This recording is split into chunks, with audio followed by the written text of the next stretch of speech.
Hi friends, गुरुजी 4.0 YouTube channel में आपका बहुत बहुत स्वागत है। माय नेम इज विजेंद्र गुजर और रिसेंटली आरएस 2023 के अंदर मैंने 1115 रैंक प्राप्त की है।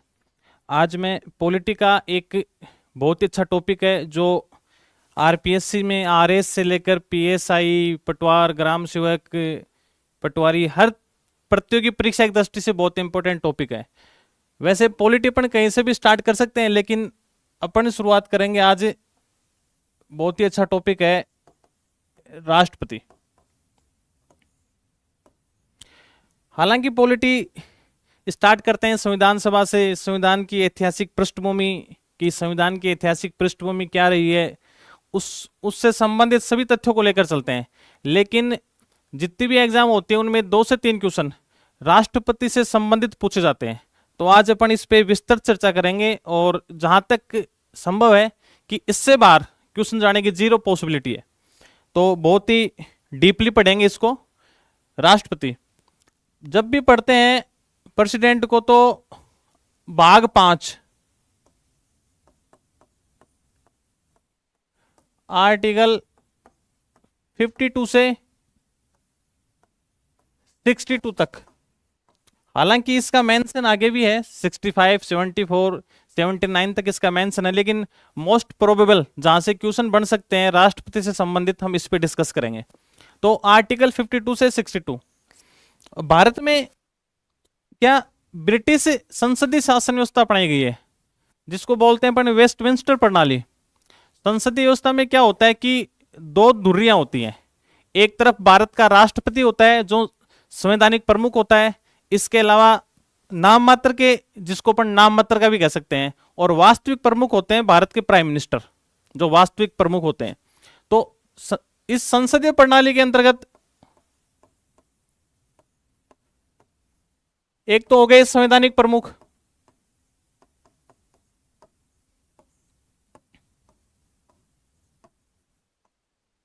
और एक वास्तविक, जिसमें भारतीय प्राइम मिनिस्टर मंत्रिपरिषद की सहायता से सरकार चलाते हैं। अब जब भी चर्चा करेंगे सबसे पहले आर्टिकल 52 लेते हैं। भारत में एक राष्ट्रपति होगा, सिर्फ इतना मेंशन कर रखा है आर्टिकल 52। कई बार काफी क्वेश्चन आते हैं जो आर्टिकल देते हैं फिर उनसे मैच करवाते हैं। तो भारत का संवैधानिक प्रमुख राष्ट्रपति होगा।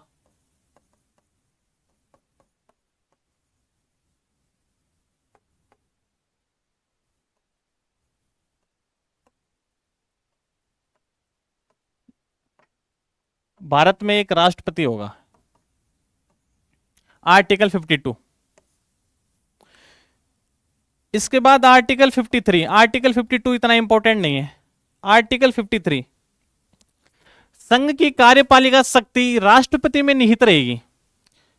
जो भी संघ के कार्य होंगे, कहने का तात्पर्य कि राष्ट्रपति उसके अधीनस्थ, अधीनस्थ का तात्पर्य मंत्रिपरिषद व प्राइम मिनिस्टर, उसकी शक्तियों का उपयोग करेंगे।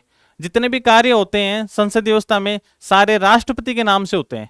तो उसके अंतर्गत क्या होता है, मंत्रिपरिषद, मंत्रिमंडल और राष्ट्र प्रधानमंत्री उन शक्तियों का प्रयोग करते हैं उसके अधीनस्थ। तो 53 में 2 क्लोज है। फर्स्ट क्लोज क्या दे रखा है कि संघ की कार्यपालिका शक्ति उसमें निहित रहेगी।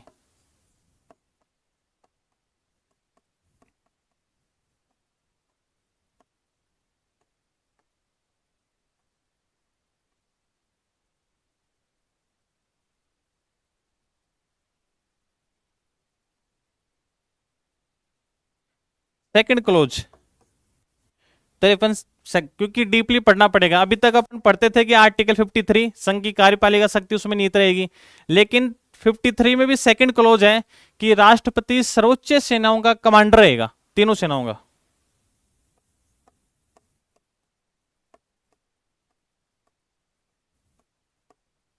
अब इसका मतलब तो ये हुआ कि कई बार प्रेसिडेंट को भी ऐसी फीलिंग्स आने लग जाए कि मैं तो सबसे बड़ा कमांडर हूं पूरी सेनाओं का, जैसे चाहूं वैसे कर सकता हूं। लेकिन भारतीय संविधान की सबसे बड़ी विशेषता क्या है कि ये जहां अभिव्यक्ति दे रहा है अपनी पावर्स यूज करने की, वहीं कहीं ना कहीं कंट्रोल भी करता है। अब इसके साथ अगर अपने प्रेसिडेंट साहब अगर इस अनुच्छेद को पढ़ के और अपनी शक्तियों का मिसयूज करने लग जाएं कि सैन्य कमांडर है तीनों सेनाओं का, थल सेना हो चाहे वायुसेना हो चाहे नेवी हो, अपनी सबका कमांडर है, चाहे जो आदेश दे सकता है, लेकिन एक रिस्ट्रिक्शन लगा रखा है आर्टिकल, इसके साथ अपन देखेंगे आर्टिकल 74। आर्टिकल 74 क्या कहता है कि राष्ट्रपति को सलाह देने के लिए प्रधानमंत्री, मंत्रिपरिषद व प्रधानमंत्री रहेगी, उसकी सलाह के अनुसार कार्य करेगा। यह आर्टिकल 74 का फर्स्ट क्लोज कहता है कि मंत्रिपरिषद व प्राइम मिनिस्टर की सलाह से कार्य करेगा।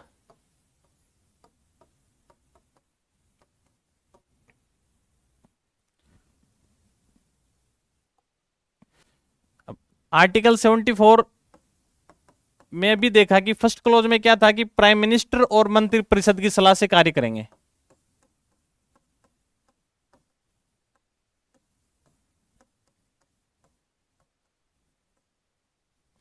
अभी तक जैसे इमरजेंसी लगी भारत में जब भी, तो इमरजेंसी के बाद प्राइम मिनिस्टर थे इंदिरा गांधी, उस समय उन्होंने एक जिसको अपन कहते हैं मिनी कॉन्स्टिट्यूशन 42वां संविधान संशोधन किया था, 42वां कॉन्स्टिट्यूशन अमेंडमेंट। उसमें कहा था कि प्रेसिडेंट मंत्रिपरिषद की सलाह मानने के लिए बाध्य है, यह कहा था। अब राष्ट्रपति जी को पूरी तरह बांध दिया गया, मंत्रिपरिषद की सलाह के लिए सलाह मानने के लिए बाध्य है।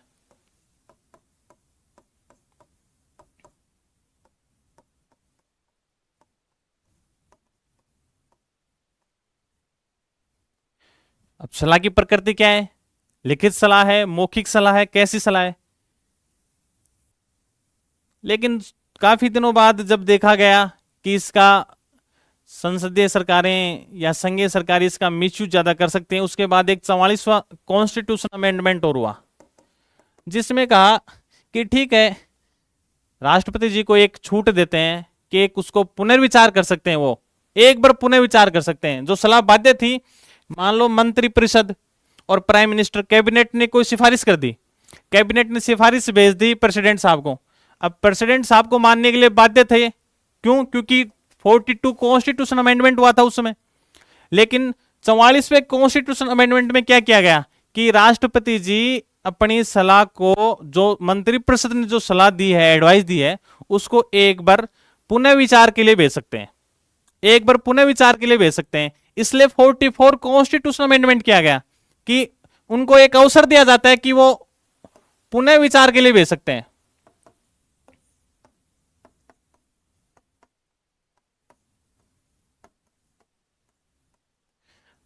अब एक तरफ अपन देखते हैं कि आर्टिकल, अभी अपन ने देखा था आर्टिकल 53 का सेकंड क्लोज। पहला क्लोज क्या था कि संघीय शक्ति राष्ट्रपति में निहित रहेगी।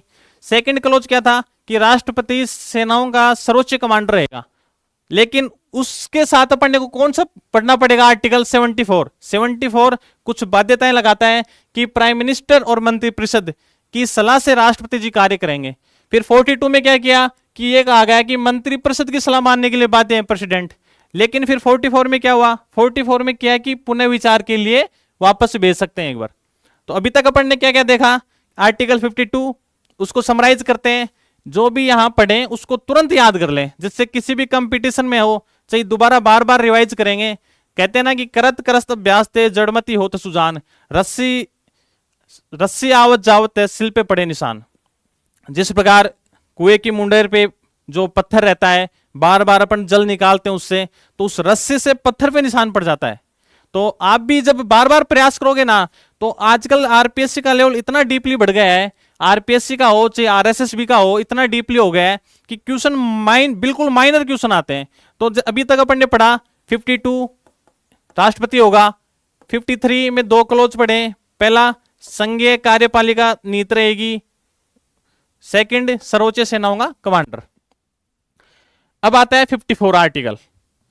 74 में अपन ने फर्स्ट क्लोज देखा है, 74 का सेकंड क्लोज और देख लो कि अब राष्ट्रपति जी को मंत्रिपरिषद ने सलाह तो दे दी, अब उस सलाह के, अगर उस सलाह पे अपन विचार करें कि सलाह की प्रकृति क्या है, क्या सलाह दी गई, कल को उस पे जुडिशरी कोई प्रश्न चिन्ह उठा दे, तो इसके लिए क्या किया गया, 74 का क्लोज नंबर 2 ये कहता है कि मंत्रिपरिषद की दी गई सलाह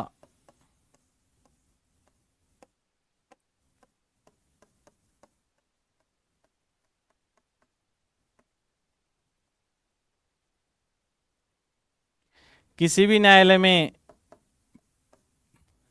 या न्यायालय द्वारा प्रश्न नहीं किया जाएगा उस पर क्या सलाह दी गई थी, कि जुडिशरी भी ये नहीं पूछ सकती कि सलाह क्या दी गई थी, उसके लिए जुडिशरी को भी प्रतिबंधित कर दिया गया। तो अपन ने देखा 52 देख लिया था, 53 के 2 क्लोज थे, उसमें अपने को लगा कि प्रेसिडेंट साहब तो बहुत पावरफुल है, तो उसके लिए अपन ने उसके साथ क्या देखा, 74। अब अपन देखते हैं इसके बाद आर्टिकल 54, बहुत ही इंपॉर्टेंट है। 54 क्या होता है, 54 में क्या होता है कि निर्वाचक मंडल दे रखा है राष्ट्रपति का।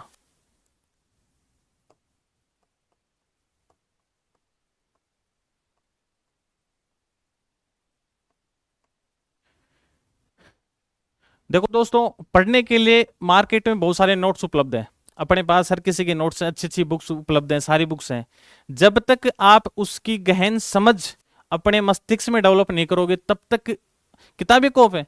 अगर मेरा प्रयास ये है कि आपको इन आर्टिकल के बारे में गहन समझ रहे, भाई जैसे मैं आर्टिकल बता रहा हूं, डिफाइन कर रहा हूं, आप एक एक आर्टिकल को सारे समराइज कराऊंगा मैं, बार बार जब देखोगे तो आपको अच्छी तरह से याद हो जाएंगे।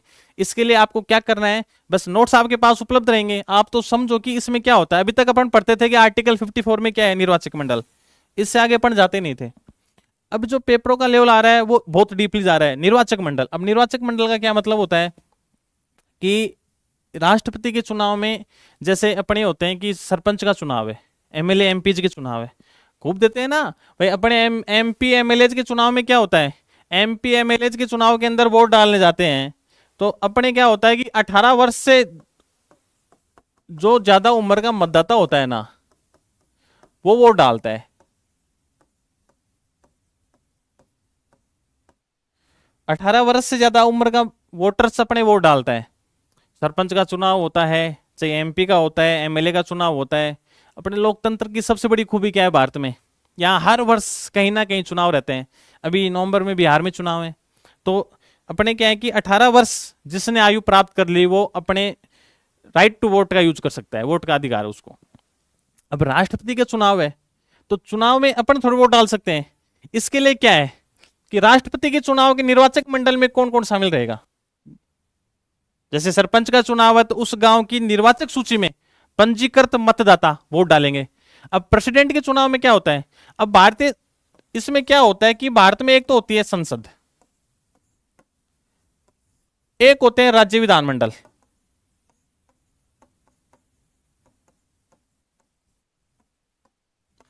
संसद फिर 2 भागों में विभाजित रहती है, एक तरफ होती है लोकसभा, एक तरफ होती है राज्यसभा।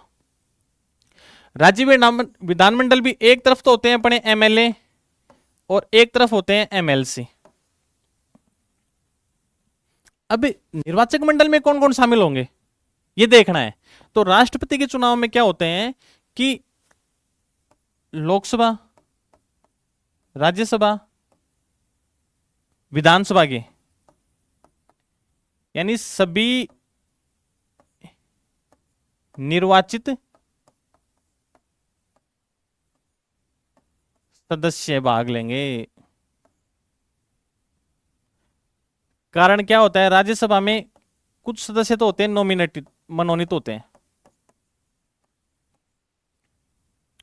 और कुछ होते हैं निर्वाचित।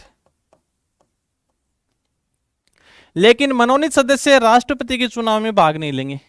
कारण प्राकृतिक न्याय क्या कहता है, मनोनीत कौन करता है इनको, प्रेसिडेंट करता है, राष्ट्रपति करता है। अब जिसको राष्ट्रपति नॉमिनेट कर रहा है और वही राष्ट्रपति के चुनाव में भाग लेगा तो ये तो नेचुरल जस्टिस के खिलाफ हो गया। इसलिए मनोनीत सदस्य इसमें भाग नहीं लेते हैं, निर्वाचित सदस्य भाग लेते हैं। एमएलए लेते हैं सभी विधानसभाओं के, लेकिन एमएलसी नहीं लेते। कारण भारत में लगभग 6 से 7 स्टेट में ही विधान परिषद है।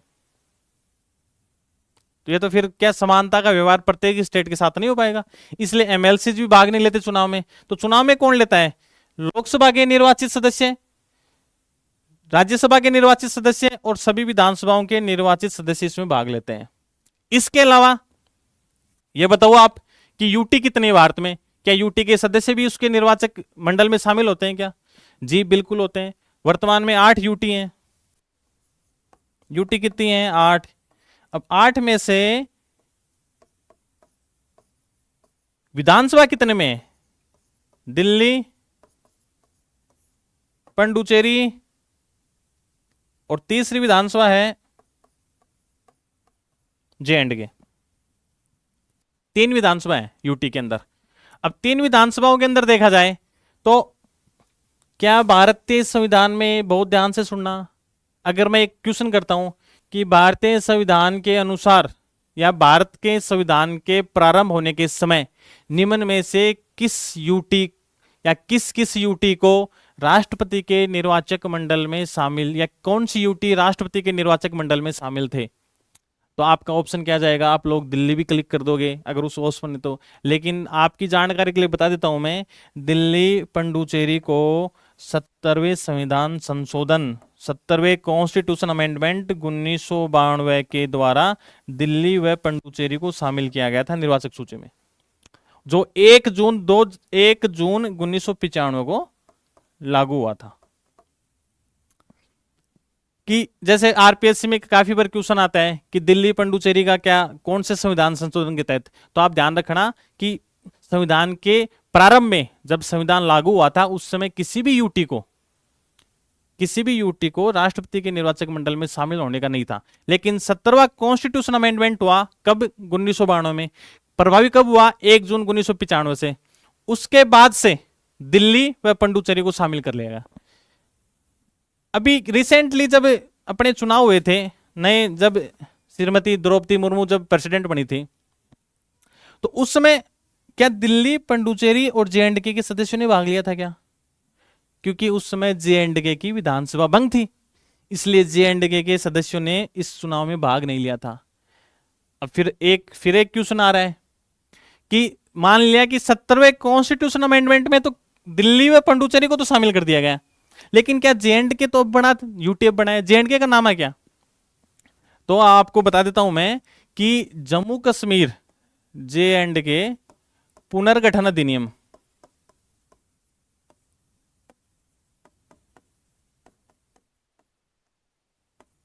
2019 में ये मेंशन किया गया है कि जो अधिकार, जो राइट्स पुडुचेरी को प्राप्त होंगे वो जे&के को प्राप्त होंगे। तो इसका मतलब अभी तक तो जो पिछला प्रेसिडेंट का चुनाव हुआ था उसमें जे&के की विधानसभा भंग थी, और अभी तक इसके बारे में निर्णय की स्थिति है। आगे जब कभी राष्ट्रपति का चुनाव होगा 27 में 28 में जब भी होगा तब इसमें स्थिति क्लियर होगी। बाकी इसमें जे&के पुनर्गठन अधिनियम 2019 में मेंशन किया गया है कि जो पंडुचेरी को जो राइट्स प्राप्त है चुनाव में, जैसे यूटी के कि जो प्रेसिडेंट के चुनाव में भाग लेने के, वही जे&के को प्राप्त होंगे, तो उस आधार पर जे&के भी आगे जब भी प्रेसिडेंट के चुनाव होंगे उसमें शामिल हो सकेगा। तो ये अभी तक क्लियर हुआ अपने की निर्वाचक मंडल में क्या क्या था। दोबारा देखो, इसको समराइज करते हैं कि राष्ट्रपति का निर्वाचक मंडल में क्या क्या होता है। लोकसभा, विधानसभा और राज्यसभा के सभी निर्वाचित सदस्य भाग लेंगे, पहली बात। इसके अलावा यूटी के अंदर 3 यूटी है अपने, 3 यूटी के अंदर विधानसभा है, जे&के, दिल्ली, पंडुचेरी। लेकिन 70वें कॉन्स्टिट्यूशन अमेंडमेंट में दिल्ली व पंडुचेरी को अपने ये राइट्स दिया गया कि वो उसके चुनाव में, कौन से में? 70वें कॉन्स्टिट्यूशन अमेंडमेंट 1992। प्रभावी कब हुआ? 1995 में। जे&के पुनर्गठन अधिनियम 2019 मेंशन किया गया, उसके अंदर मेंशन है कि जो पंडुचेरी को राइट्स होंगे वो जे&के को भी ये राइट्स रहेंगे। तो अभी तक अपन ने निर्वाचक मंडल पढ़ा। हाँ, अब काफी बार एक क्वेश्चन होता है कि प्रेसिडेंट का चुनाव हो रहा है और किसी राज्य की विधानसभा का विघटन हो चुका, मान लो राजस्थान में विधानसभा अस्तित्व में नहीं है, या भाई राज्य पर राष्ट्रपति शासन लग रहा है, तो क्या राष्ट्रपति के चुनाव प्रभावित रहेंगे क्या? बिल्कुल भी नहीं रहेंगे।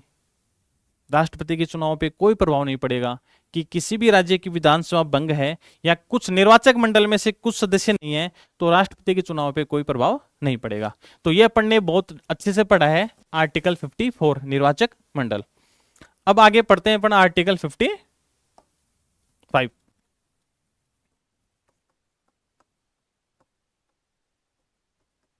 इसमें क्या है, मैनर्स ऑफ इलेक्शन, राष्ट्रपति के चुनाव का तरीका क्या है।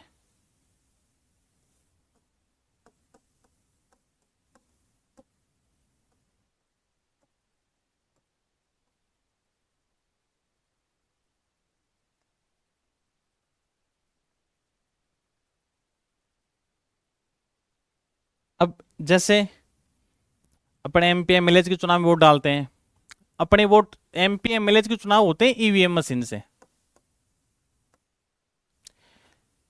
लेकिन राष्ट्रपति के चुनाव किससे होते हैं, बैलेट पेपर से, ध्यान रखना।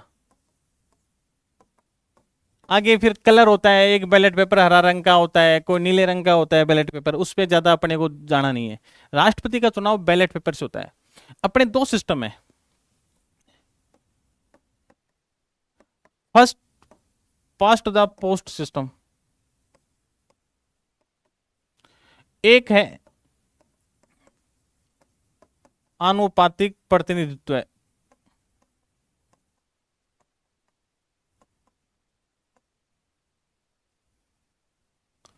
एकल संक्रमणीय।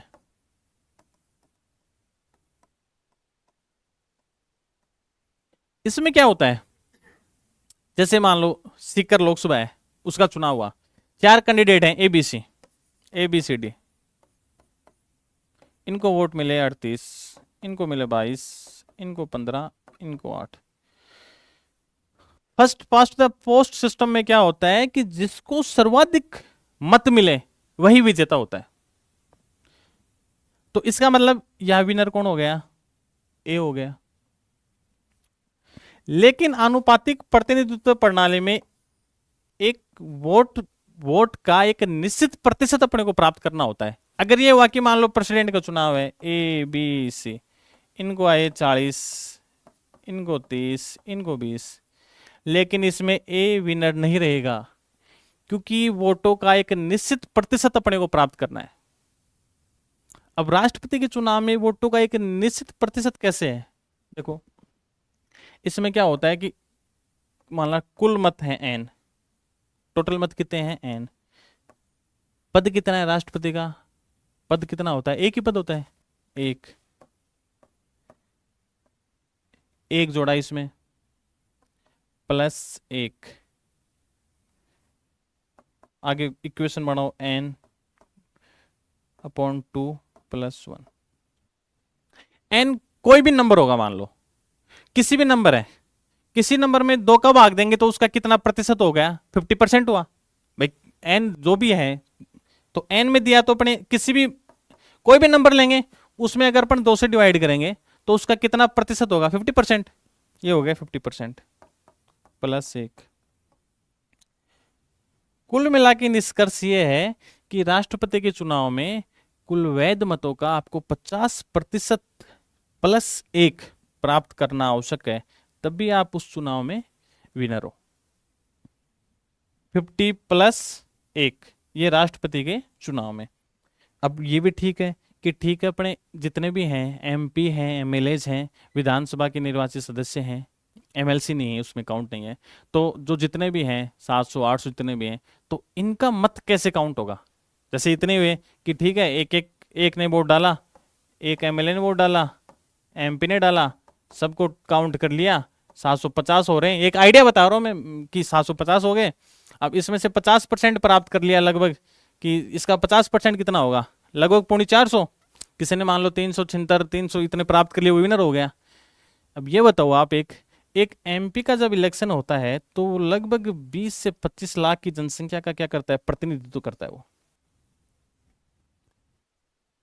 वहीं एक MLA का चुनाव होता है कि विधानसभा की जनसंख्या रहती है लगभग 2 से 4 लाख।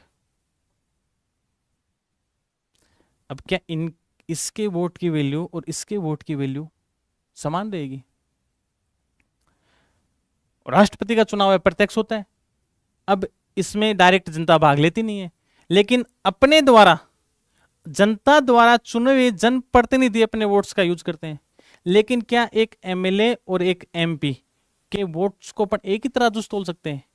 एक जहां 20 लाख की जनसंख्या को रिप्रेजेंट कर रहा है, एक 2 से 4 लाख की जनसंख्या को रिप्रेजेंट कर रहा है, तो इनकी वोट वैल्यू तो अलग अलग रहेगी। तो उस वोट वैल्यू को कैसे निकालते हैं? अब देखो,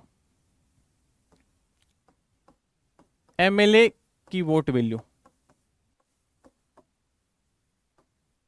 अभी अपन ने निष्कर्ष निकाला था कि कितने चाहिए, वैध मतों का 50% प्लस 1,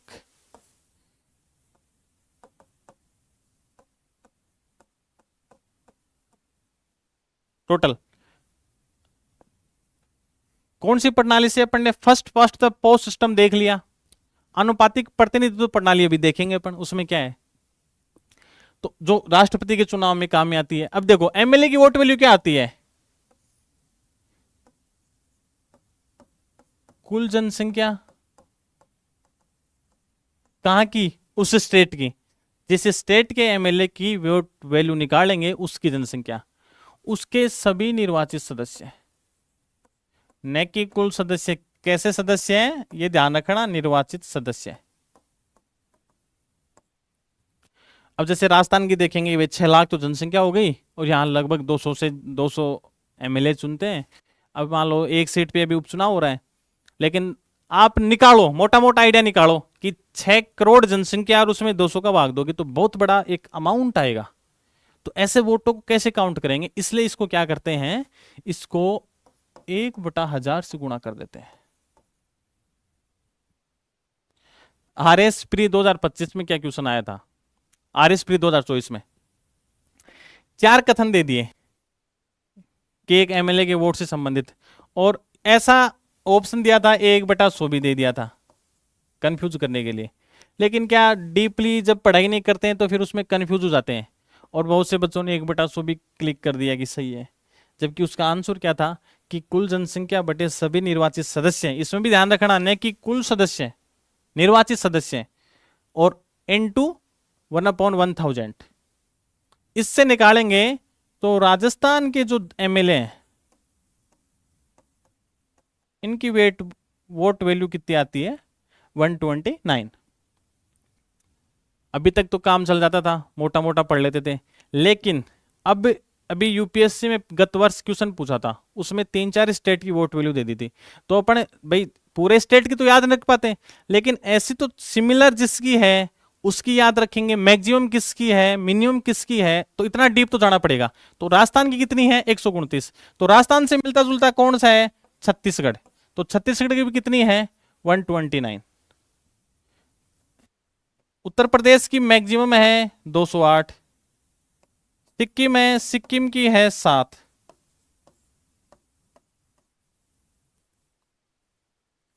राजस्थान छत्तीसगढ़ की 129 मैक्सिमम पूछे, यूपी की, सिक्किम की 7, इसके अलावा अरुणाचल प्रदेश और मिजोरम की 8, नागालैंड की 9 है। इसके अलावा अगर अपन देखें असम व पंजाब,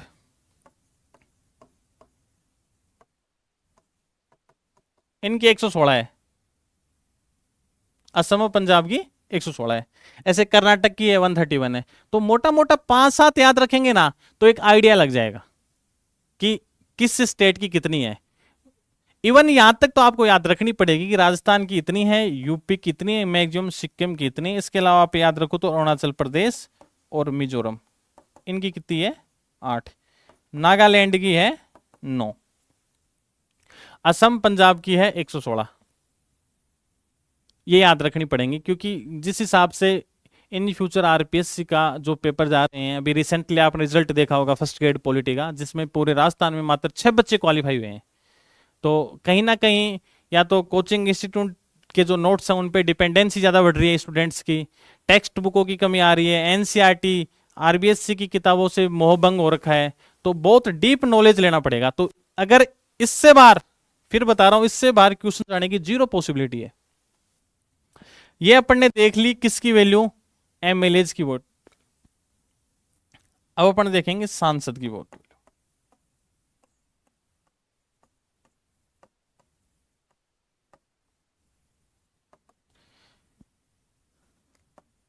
कुल एमएलए के जितने भी टोटल पूरे भारत में जितने भी एमएलए के मतों का योग है ना,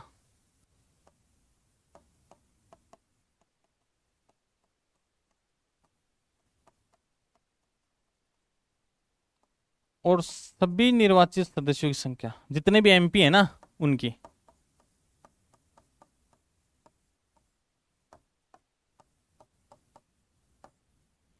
उससे भाग देंगे तो सांसद की वोट वैल्यू आ जाएगी, और वो लगभग आती है 708 के आसपास। अभी जो चुनाव हुए थे उसमें, क्योंकि जम्मू कश्मीर की विधानसभा भंग थी, इसलिए उस समय उसकी वोट वैल्यू आई थी 700। कारण जे एंड के विधानसभा क्या थी, भंग थी। तो ये हो गई सांसद की वोट वैल्यू 708। एमएलए की निकाल ली, और गत चुनाव में कितनी थी इसकी, 700। उसका कारण हो गया कि विधानसभा भंग थी। अब अपन आनुपातिक प्रतिनिधित्व एकल संक्रमणीय पद्धति देख रहे थे।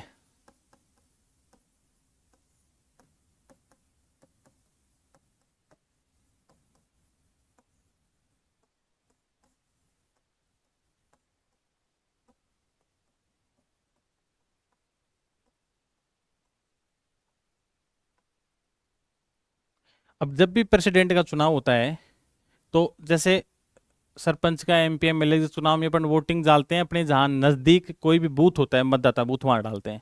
अब इनके में कहां डालेंगे, तो इनके में डालते हैं अपने जहां भी विधानसभा होती है,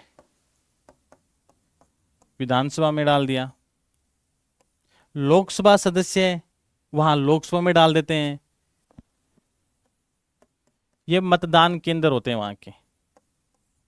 अब मान लो ठीक है, चुनाव गर्मियों में है, कोई एमपी साहब घूमने के लिए गए लद्दाख।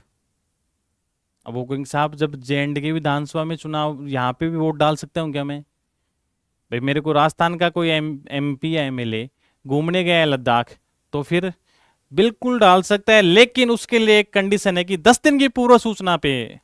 अगर बाहर किसी दूसरी विधानसभा में डालोगे तो आपको 10 दिन पूर्व सूचना देनी पड़ेगी। सूचना किसको दोगे? एमपी एमएलए के चुनाव में एआरओ आरओ लगते हैं, जैसे यहाँ एसटीएम होता है, सहायक निर्वाचक रजिस्ट्रेशन पदाधिकारी होता है। इनके चुनाव कौन करवाता है? तो ध्यान रखना, इनका रिटर्निंग ऑफिसर होता है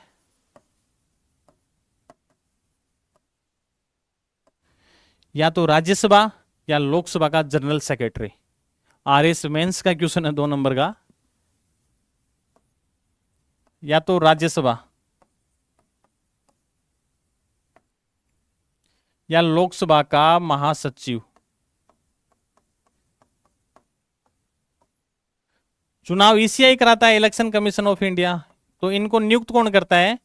या तो ईसीआई नियुक्त करता है, या तो राज्यसभा के जनरल सेक्रेटरी को या लोकसभा के जनरल सेक्रेटरी को। वो इसके क्या होते हैं? निर्वाचन पदाधिकारी होते हैं, वो इसका चुनाव कराते हैं। इनमें वोट डलते हैं। यहाँ पे गुप्त मतदान होता है। राष्ट्रपति का चुनाव किससे होता है? गुप्त मतदान होता है, बिल्कुल गुप्त मतदान होता है। न कोई पार्टी व्हिप जारी कर सकती, कोई भी पार्टी व्हिप भी जारी नहीं कर सकती इस दौरान। व्हिप क्या होता है? जैसे प्रत्येक पार्टी के सदस्यों को अनुशासन अनुशासन के मामले को देखने के लिए एक मुख्य सचेतक का पद होता है, वो लगाते हैं। वो सदस्यों के आचरण, चलन, कार्य व्यवहार की जांच करता है। व्हिप जारी कर दिया किसी पार्टी ने, तो व्हिप का उल्लंघन भी दल बदल कानून का उल्लंघन टाइप हो जाता है, कि उसमें उस सदस्य की सदस्यता भी जा सकती है। अगर उसने उस राजनीतिक पार्टी के मुख्य सचेतक द्वारा जारी व्हिप का उल्लंघन किया है तो उसके खिलाफ कार्रवाई की जा सकती है। इसमें कोई व्हिप जारी नहीं हो सकता।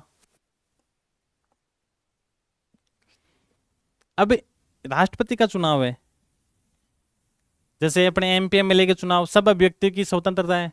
तो कोई भी गांव का आदमी सोचे यार ठीक है, मेरी भी पर्सनलिटी बन जाए थोड़ी सी, मैं भी राष्ट्रपति का चुनाव लड़ लेता हूँ, कहाँ दिक्कत है? तो ऐसे तो हर आम आदमी लड़ ले, और फिर उसमें बता दें कि ठीक है मेरे दादा ने राष्ट्रपति का चुनाव लड़ा था। भाई आपको क्या है, आपने एमपी एमएलए लड़ा है, मेरे दादा ने राष्ट्रपति का चुनाव लड़ा था, मेरे पिताजी ने भी लड़ा था राष्ट्रपति का चुनाव, और आगामी चुनाव जब मैं इस उम्र का हो जाऊंगा तो मैं भी लड़ूंगा। तो ऐसे तो फिर बैलेंस नहीं बैठ पाए। इसलिए राष्ट्रपति के चुनाव के लिए कम से कम 50 प्रस्तावक और 50 अनुमोदक होने चाहिए।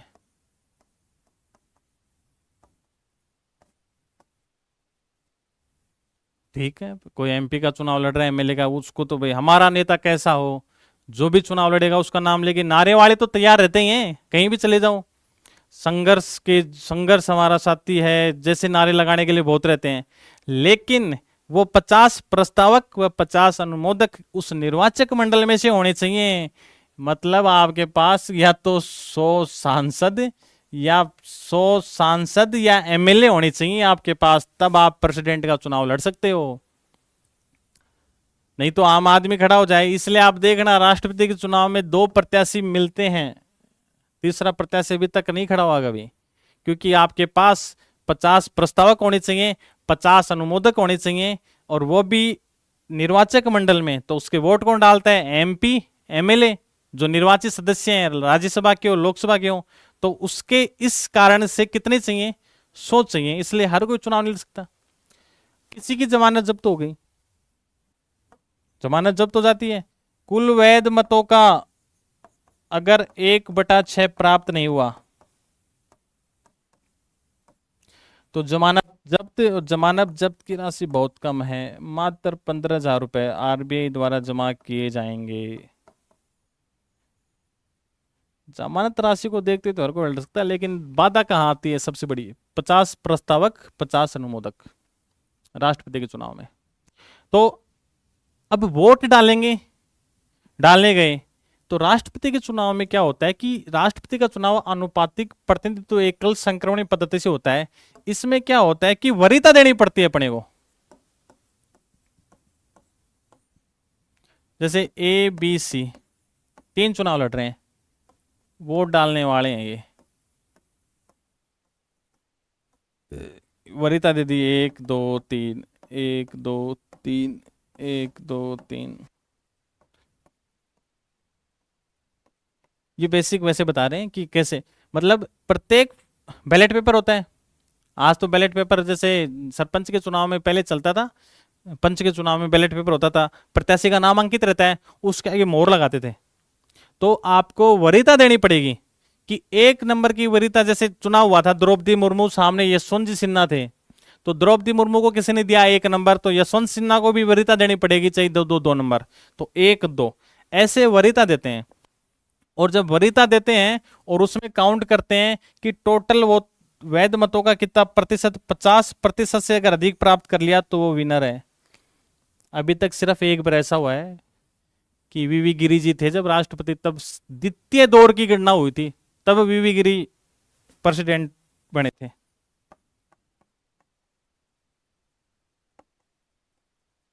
अभी तक सिर्फ एक बार हुआ है कि द्वितीय दौर की मतगणना हुई थी। और जब इसमें क्या होता है कि द्वितीय दौर में जो अंतिम रहता है ना, उसके वोट को रद्द कर देते हैं। इसके बाद इसकी वरीयता देखते हैं, इसकी वरीयता किसको दी गई है, इसकी वरीयता इसको दी गई सेकंड टाइम, फिर उस हिसाब से करते हैं। इतना डीपली अपने को नहीं जाना कि उनकी वरीयता कैसे चेंज करते हैं। इतना याद रखना कि 50% प्लस 1, इसके अलावा अभी तक सिर्फ द्वितीय दौर की मतगणना एक बार हुई थी जिसमें वीवी गिरी साहब राष्ट्रपति बने थे। तो ये अपन ने इसको आर्टिकल 55 पढ़ा कि मैनर्स ऑफ इलेक्शन क्या है प्रेसिडेंट के चुनाव का।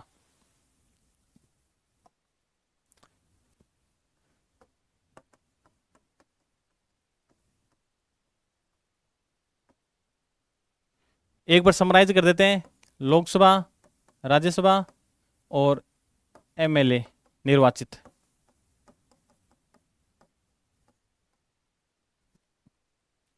इसके अलावा लोकसभा, राज्यसभा, एमएलए निर्वाचित जितने भी हैं, आनुपातिक प्रतिनिधित्व प्रणाली से चुनाव होता है। सिंगल ट्रांसफरेबल वोटर पद्धति होती है। मत तभी देखे थे 708 तो इनके आए थे, राजस्थान का 129 था, छत्तीसगढ़ का 129 था, 208 यूपी का था मैक्सिमम,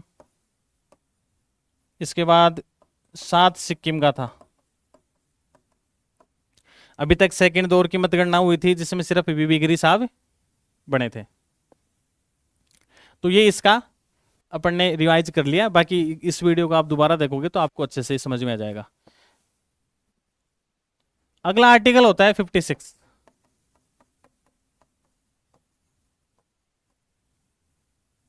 आर्टिकल 56 निर्वाचन हो गया। आर्टिकल 56 में क्या होता है कि राष्ट्रपति के चुनाव की पदावधि होती है, कि पदावधि कितने वर्ष की होती है। पदावधि होती है 5 साल की।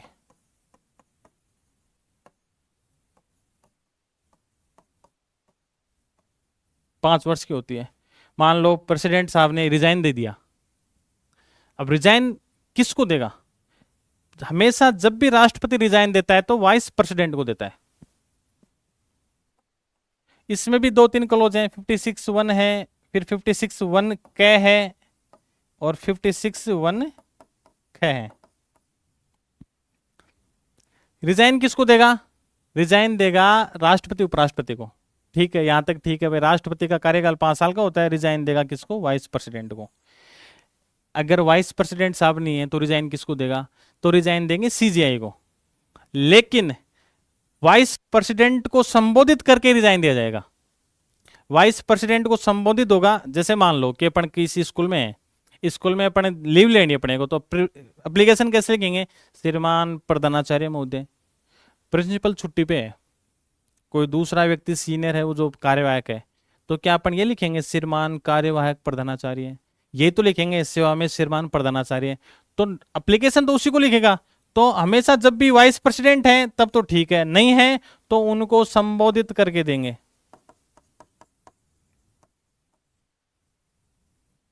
अब 56 फर्स्ट ख में मेरे हिसाब से पूरा ध्यान नहीं आ रहा मेरे को, कि संविधान का अतिक्रमण करने पर, अगर आपने संविधान का अतिक्रमण कर लिया तो उसके बाद आपके खिलाफ महाभियोग कार्रवाई शुरू हो सकती है।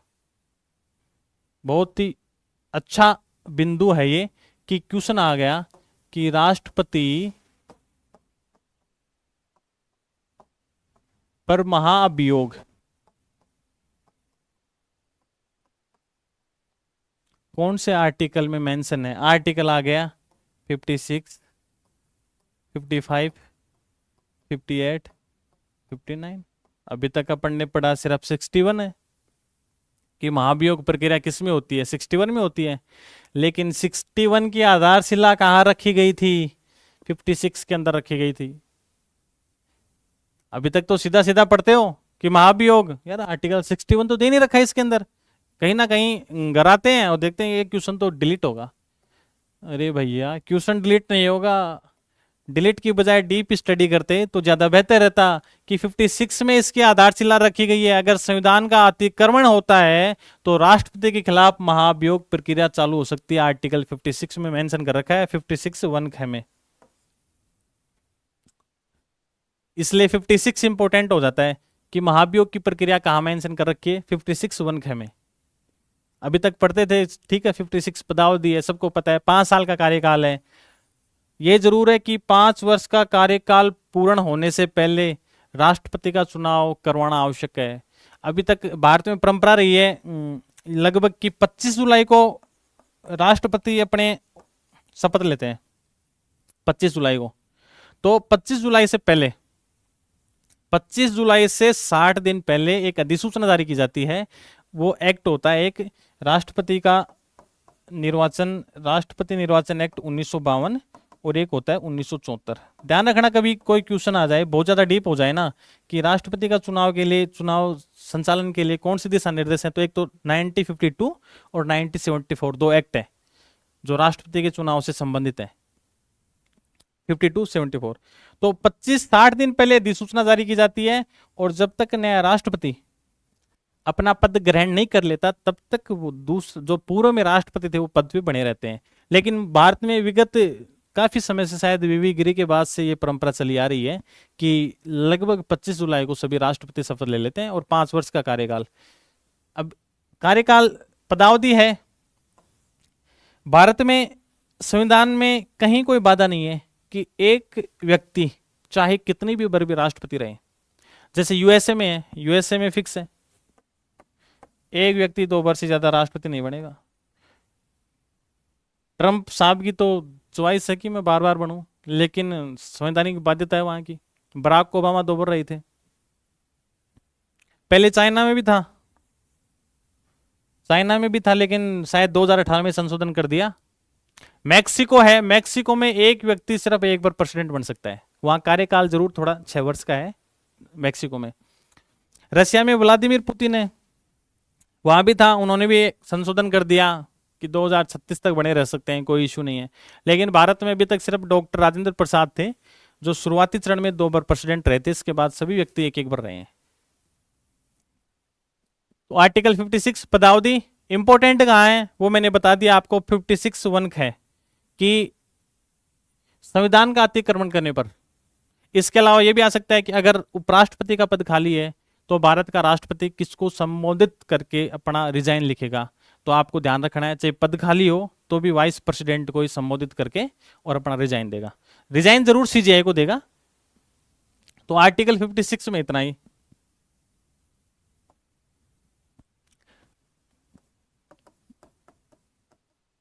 फिफ्टी सेवन बस 62 तक राष्ट्रपति मेंशन है, अपना जल्दी टॉपिक पूरा होने वाला है। 62 तक है, उसके बाद आगे कुछ। 57 में क्या है, पुनर्निर्वाचन, वो मैंने आपको भी पहले बता दी।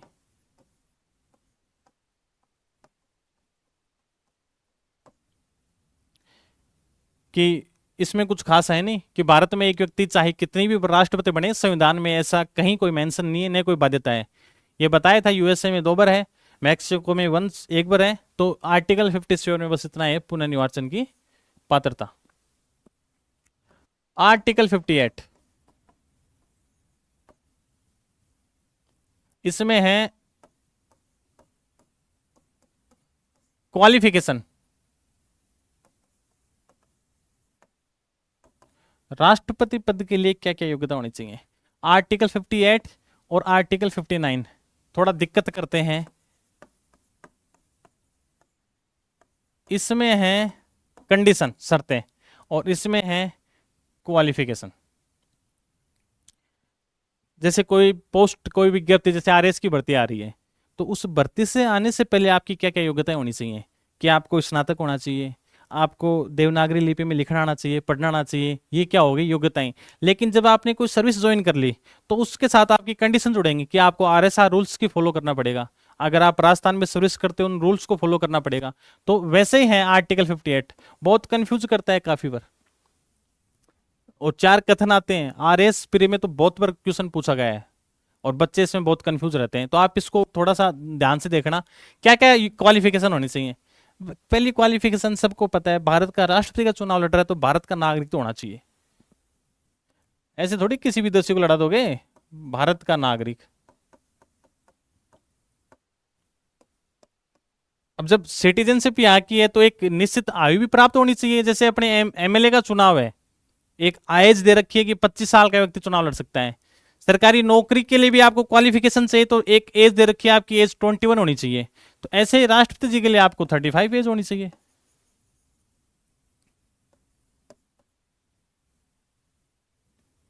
तीसरा, भारत का नागरिक, उम्र 35 साल, और कोई लाभ का पद धारण नहीं करेगा। ये इसकी होगी क्वालिफिकेशन कि कोई भी लाभ का पद धारण नहीं करेगा। अब लाभ के पद का मेंशन क्या है कि जो ऑफिस ऑफ प्रॉफिट है ना,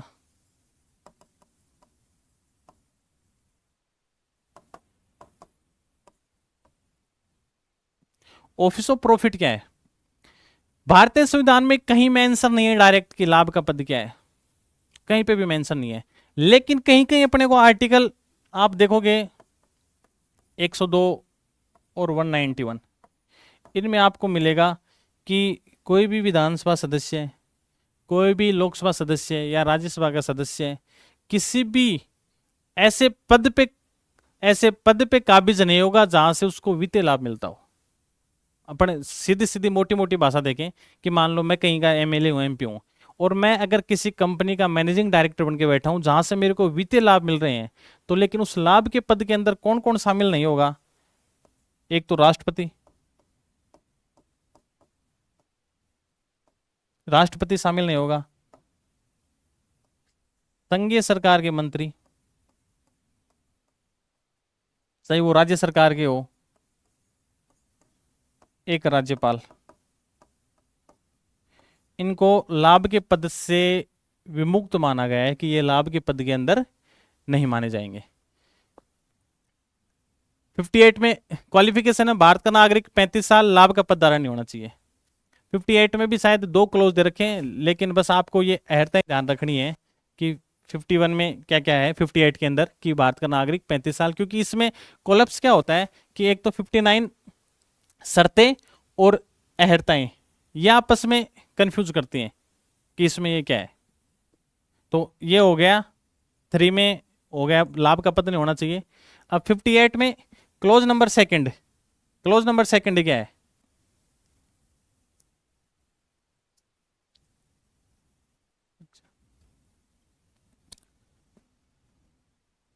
फिफ्टी एट में क्लोज नंबर सेकंड यही था कि लाभ का पद नहीं होना चाहिए, और इसमें था कि भाई लोकसभा सदस्य होने की योग्यता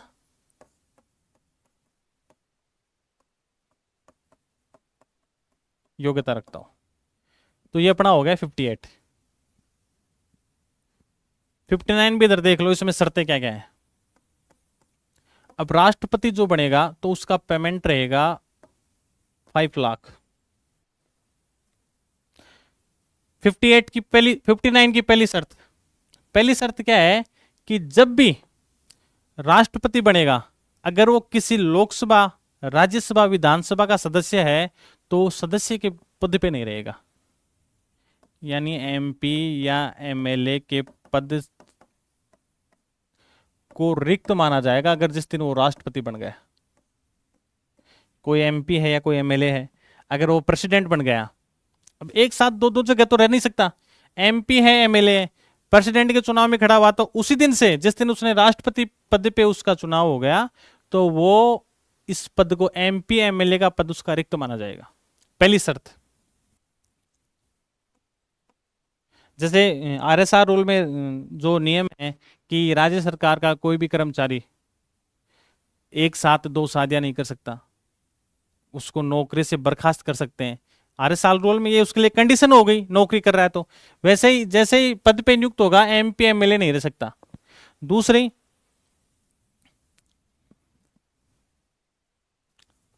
लाभ का पद भी धारण नहीं करेगा। तीसरी, उसको बिना किराए दिए हुए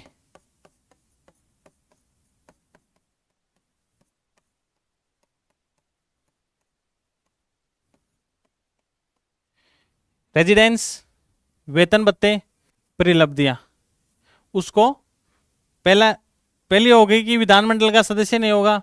दूसरी लाभ का पद। तीसरी बिना किराए दिए हुए वो रेजिडेंस का उपयोग करेगा, वेतन भत्ते भी सस्यधिकार उपयोग करेगा। चौथी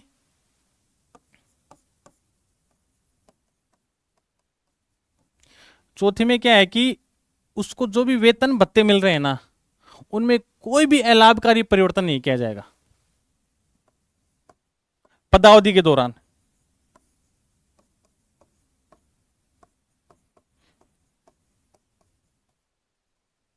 कोई भी अलाभकारी परिवर्तन नहीं किया जाएगा उसकी पदावधि के दौरान। ये 4 शर्तें मोटी मोटी हैं कि एमपी एमएलए के जैसे विधानमंडल का सदस्य वो पद रिक्त होगा, लाभ का पद नहीं करेगा, बिना किराए दिए निवास वेतन लब्धियां रहेगा, और उसकी पदावधि के दौरान उसके वेतन भत्तों में कोई भी अलाभकारी परिवर्तन नहीं किया जाएगा। लेकिन बस थोड़ा सा इंपॉर्टेंस इसलिए है कि ये आपस में एक दूसरे में वो हो जाती हैं, कोलैप्स कर जाती हैं कि क्वालिफिकेशन क्या है, कंडीशन क्या है। तो थोड़ा सा ध्यान रखना, भारत का नागरिक 35 साल, लोकसभा सदस्य होने की योग्यता, और इसका सेकंड क्लोज क्या है कि लाभ के पद पे ऑफिस ऑफ प्रॉफिट वो नहीं रहेगा। इसमें 4 शर्तें जो बता दी एमपी एमएलए, लाभ का पद बिना किराए दिए हुए और अलाभकारी परिवर्तन। लाभ का पद 58 में भी आ रहा है, 59 में भी आ रहा है। इसके बाद आता है आर्टिकल 59 6। कुछ नहीं, इसमें राष्ट्रपति के पद की शपथ है। मोटा मोटा क्या ध्यान रखना है कि जैसे मैं गीता की शपथ लेता हूं, फिल्में देखते हैं ना अपन काफी, कोर्ट में मैं गीता की शपथ लेता हूं, मैं संविधान की शपथ लेता हूं, लेकिन भारत का राष्ट्रपति सिर्फ शपथ लेता है, किसकी लेता है? ईश्वर की शपथ लेता है। ये बेसिक बातें हैं, ऐसी बातें पूछता है लेक्चरर। फर्स्ट ग्रेड में क्वेश्चन आया था कि भारत की प्रस्तावना में भारत शब्द कितनी बार है, बताओ कौन ध्यान से पढ़ता है? हर किताब के पहले पेज पे, पीछे वाले पेज पे संविधान की प्रस्तावना लिखी रहती है। सेम ये बात है कि आ गया कि भारत का राष्ट्रपति निम्न में से किस आधार पर शपथ लेता है? संविधान की लेता है, ईश्वर की लेता है, गीता की लेता है, सत्यनिष्ठता की लेता है, किसकी लेता है? तो भारत का राष्ट्रपति लेता है, मैं ईश्वर की शपथ लेता हूं, मैं सत्यनिष्ठता से भारत के संविधान, भारत के राष्ट्रपति के कर्तव्यों का पालन करूंगा। इसके अलावा इसमें 3 शब्द और आते हैं, उनको ध्यान रखना।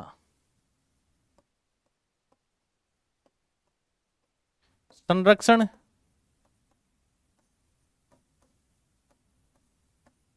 प्रतिरक्षण, इसके अलावा एक शब्द और आता है। 3 शब्द कौन कौन से आते हैं? संविधान का संरक्षण करूंगा, प्रतिरक्षण करूंगा, और उसको देख रहा हूं मैं, ध्यान आ रहा है, परिरक्षण, संरक्षण और प्रतिरक्षण।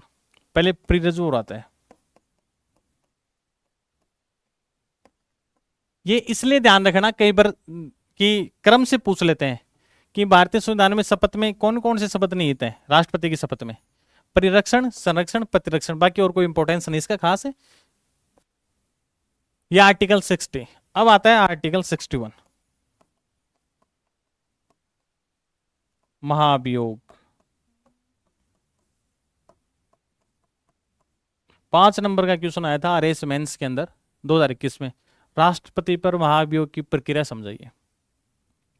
अब आप एक चीज देखो, महाभियोग तो कब चलाएंगे? जब 56 में अपन ने बात की थी कि संविधान का अतिक्रमण करेगा तब।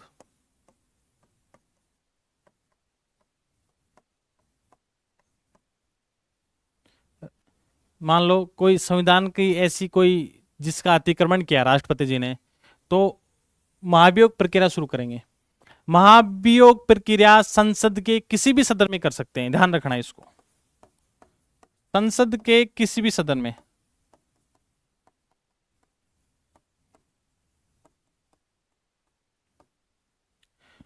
जिस भी सदन में प्रेसिडेंट के खिलाफ महाभियोग लाग रहे हैं, उस सदन के 1/4 या 25% सदस्यों के हस्ताक्षर होने चाहिए। कितने सदस्यों के? 25% सदस्यों के।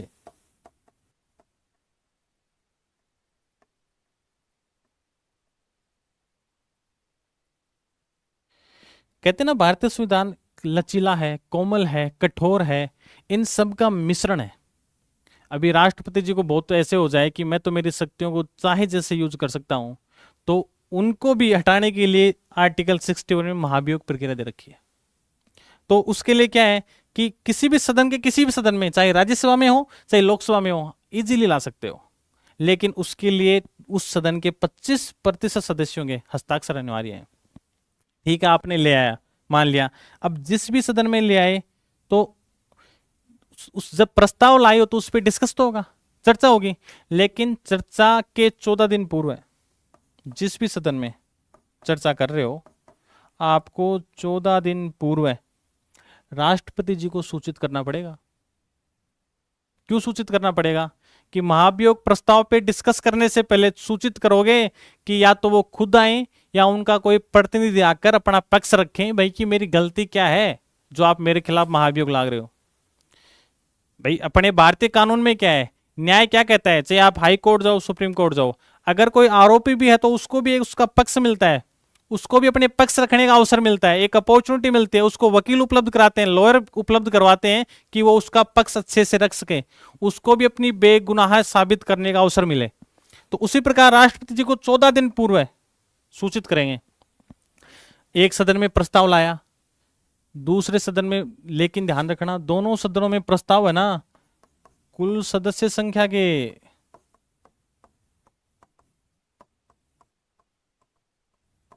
2/3 बहुमत से पारित होना चाहिए। दोनों सदनों में कुल सदस्य संख्या के 2/3 बहुमत से पारित होते राष्ट्रपति अपने पद से हट गए। कहीं कोई दिक्कत नहीं है अगर 2/3 सदस्य, अगर कुल सदस्य संख्या के, लेकिन इससे पहले जब जिस सदन में प्रस्ताव लाया गया वहां के 25% सदस्यों ने सिग्नेचर करके दिया, दूसरे सदन में मामला जाएगा, वहां सदन एक कमेटी बनाता है, उस कमेटी का संविधान में कहीं कोई जिक्र नहीं है कि उस कमेटी के सदस्य क्या होंगे। दूसरा सदन कमेटी बनाता है कि इनकी जांच करेगी। तो इसलिए राष्ट्रपति के जो महाभियोग प्रक्रिया है इसको अर्ध न्यायिक प्रक्रिया भी कहते हैं, क्योंकि ये कानूनी के साथ साथ विधायी भी है, कानूनी व विधायी। इसलिए राष्ट्रपति का जो है अर्ध न्यायिक प्रक्रिया है। महाभियोग कैसी प्रक्रिया है? अर्ध न्यायिक। मोस्टली कहते हैं यूएसए से ली गई है, लेकिन शायद ये मिलती जुलती ज्यादा आयरलैंड से है। आयरलैंड से थोड़ी ज्यादा मिलती जुलती है। अगर ऑप्शन दोनों हो, आयरलैंड हो यूएसए हो, तो आप आयरलैंड को चूज करना। अर्ध न्यायिक प्रक्रिया है। महाभियोग दोनों सदनों में किसी में बुला सकते हैं। 25% सदस्यों के सिग्नेचर अनिवार्य है। 14 दिन पूर्व है प्रेसिडेंट साहब को सूचना देंगे कि वो या उसका कोई प्रतिनिधि आकर अपना पक्ष रखे। दूसरा सदन कमेटी बनाएगा, वो उसके आरोपों की जांच करेगा। दोनों सदनों से 2/3 बहुमत से कुल सदस्य संख्या के 2/3 बहुमत से पारित होते ही राष्ट्रपति जी अपना पद छोड़ देंगे। ऐसा का ऐसा 5 नंबर का क्वेश्चन आया था RAS मेंस 2000 शायद उसमें 23 में, राष्ट्रपति पे महाभियोग प्रक्रिया क्या है। तो अब बहुत डीपली हो गया, कोई भी कथनाई ऐसे नहीं कि उपस्थित संख्या के, कहां घुमाता है एग्जामिनर बहुत माइनर करता है कि उपस्थित सदस्य संख्या के 2/3। आप सोचो कि 2/3 बहुमत है, लेकिन आपने ये नहीं देखा कि वहां कुल सदस्य संख्या दे रखी है और वहां क्वेश्चन में दे रखा है उपस्थित सदस्य संख्या के।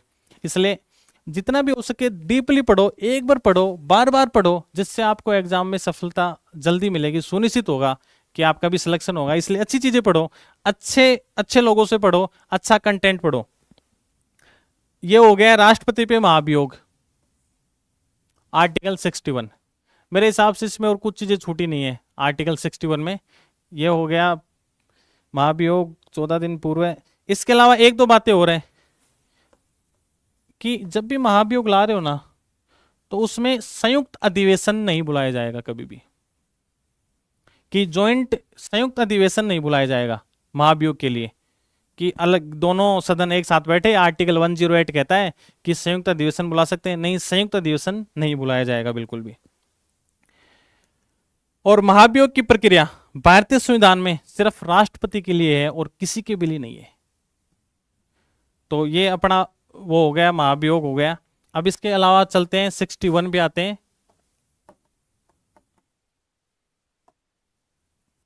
62 कुछ खास नहीं है कि राष्ट्रपति का पद रिक्त हो गया तो आगामी राष्ट्रपति के आपको चुनाव कराने हैं। बिल्कुल सही बात है कि राष्ट्रपति का पद रिक्त हो गया और आपको चुनाव कराने हैं, क्योंकि 5 वर्ष का कार्यकाल होता है। इसकी चर्चा अपन ने पहले की थी कि 60 दिन पूर्व अधिसूचना जारी की जाएगी।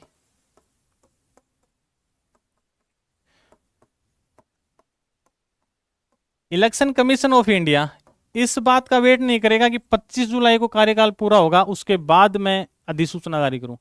60 दिन पूर्व तैयारी में लग जाते हैं चुनाव से, कि भाई 25 जुलाई को शपथ लेंगे। एक परंपरा है, मैं कोई फिक्स डेट नहीं बता रहा, अभी तक परंपरा आ रही है 20-25 सालों से। तो उससे 60 दिन पहले अधिसूचना जारी होती है। मैंने बताया था राष्ट्रपति के इलेक्शन के लिए 2 एक्ट अपने 1952 और 1974। तो अधिसूचना जारी की जाती है। और अगर आकस्मिक रूप से कोई पद रिक्त हो गया, आकस्मिक रूप से कैसे होता है, या तो निधन हो गया या इस्तीफा दे दिया, तो इस वजह से अगर कोई पद रिक्त होता है या महाभियोग द्वारा हटा दिया गया, तो इसके लिए वही प्रोसीजर है। और मान लो किसी की डेथ हो गई और राष्ट्रपति का दोबारा चुनाव हुआ, वो राष्ट्रपति शेष अवधि के लिए नहीं बनेगा, पूरे 5 वर्ष के कार्यकाल के लिए बनेगा। अभी तक पद पे रहते हुए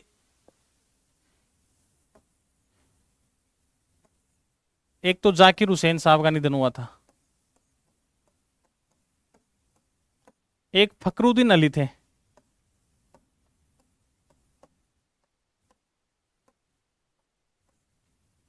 जाकिर हुसैन साहब का निधन हुआ पद पे रहते हुए। उस समय वाइस प्रेसिडेंट थे वीवी गिरी। तो कार्यवाहक राष्ट्रपति किसको बनाया?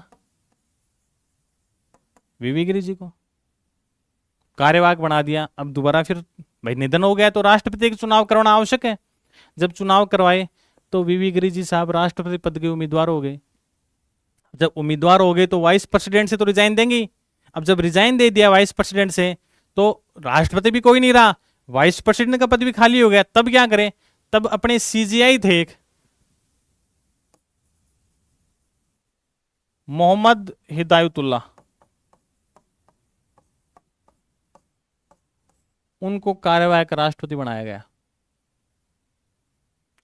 फिर जब फखरुद्दीन अली अहमद का निधन हुआ तो शायद अपने उस समय वाइस प्रेसिडेंट थे बीडी जत्ती साहब,